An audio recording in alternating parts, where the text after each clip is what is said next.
Out there, in the silent dark, a point of light shines. It has burned for millions of years. A beacon in the cosmic ocean. We watch it. We measure its heat, its color, its steady pulse. It is a constant, a fixed point in a turning sky. Then one night, it is simply gone. Not in a blaze of glory, no final brilliant firework. It just fades. The light that traveled across galaxies for ages stops arriving. It is as if a candle was not blown out, but simply ceased to be. Where a star once held its place, there is now only a hole in the night. This is the quietest and perhaps the strangest death in the cosmos. What happens when a star dies? We have a story we tell ourselves, a story backed by observation, a sign that the life cycle of the most massive objects in the universe has a chapter we have only just begun to read. To understand a death, you must first understand a life. A massive star is a titanic engine. It is a ball of fire, far larger than our sun, held together by its own immense gravity. Deep within its core, a furnace rages. The crushing pressure and intense heat force atoms to fuse together. Hydrogen becomes helium, helium becomes carbon, and so on, building up heavier and heavier elements.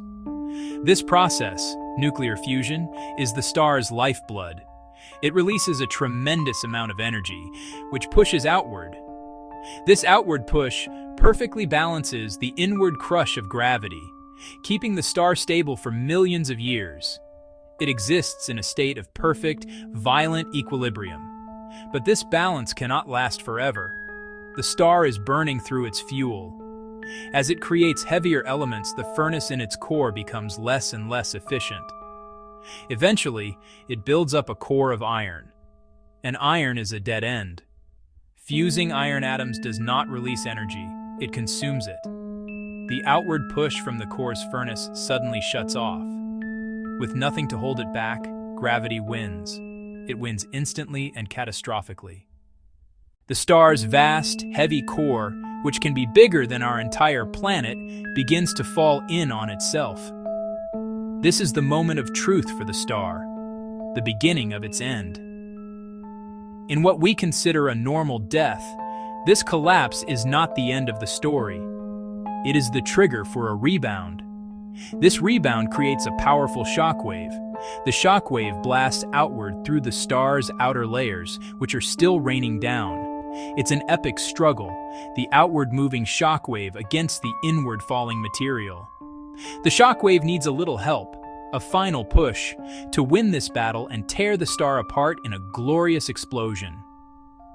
This is the event we call a supernova. The shockwave, boosted by a torrent of other particles, succeeds. It rips through the star, blasting its outer layers into space at incredible speeds. The energy released is staggering, almost beyond comprehension.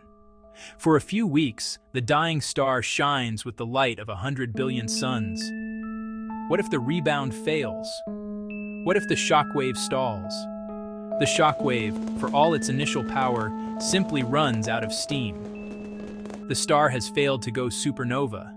This is the birth of a failed supernova. It implodes. It is erased from the sky. The fate of a dying star, whether it explodes or disappears, may hinge on the actions of the universe's most elusive particle, the neutrino.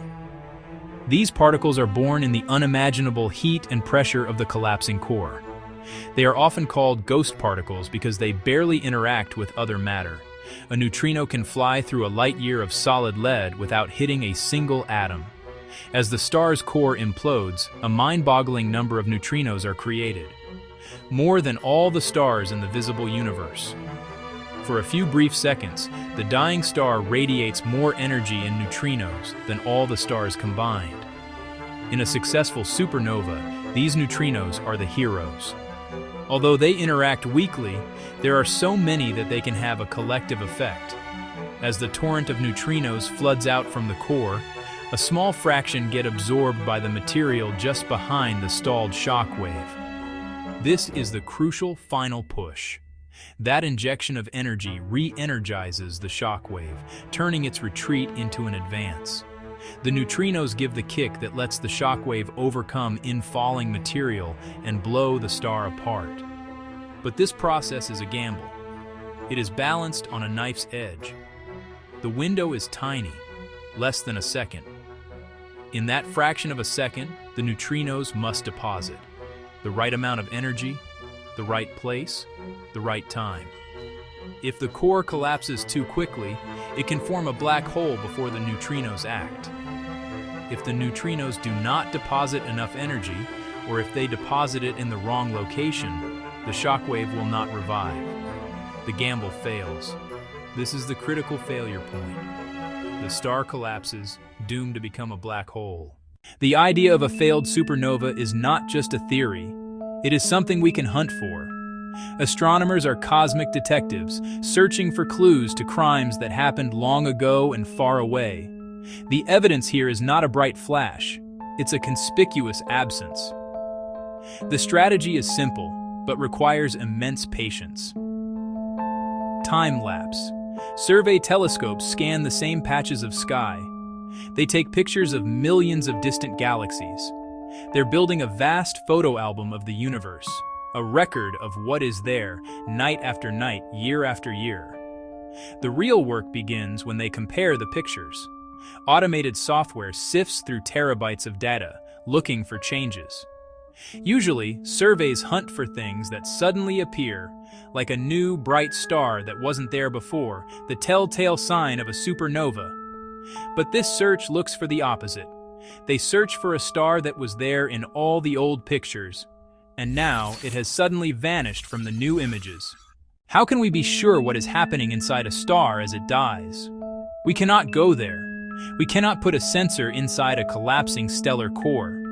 So, scientists do the next best thing. They build a star inside a computer.